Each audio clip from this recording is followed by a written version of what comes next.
ಅದೇ ಅಂದ್ರೆ ಒಂದು ತಿರುಗ್ತಾರೆ ನಿಮ್ದು ಯಾವ ರೋಡು ಕಟ್ಟೆ ಹತ್ರ ದೇವಿನಗರ ತಿರುಗ್ತಾರೆ ಬ್ಲಾಕ್ ಮಾಡಿ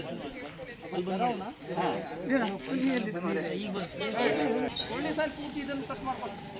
ನಾನು ಬನ್ನಿ ನೀವು ಬನ್ನಿ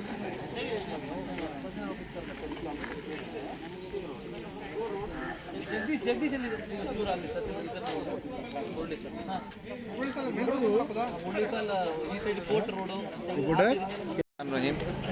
यहाँ पे जो अभी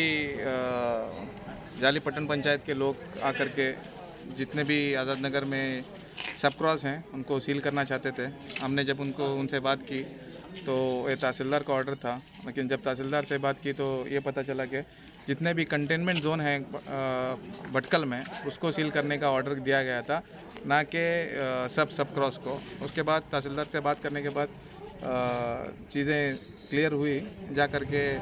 उन्होंने वो लोग जो सील करने के लिए आए थे वो लोग वापस गए हैं अभी। और रही बात कंटेनमेंट और जो यहाँ पे पॉजिटिव केसेस हैं वहाँ पे सील करने से हम उनको नहीं रोक सकते थे, लेकिन यहाँ पे आज़ाद नगर में अल्हम्दुलिल्लाह हमारे यहाँ पॉजिटिव केसेस नहीं है, इसीलिए हमने बात करके उनको वापस भेजा है अभी।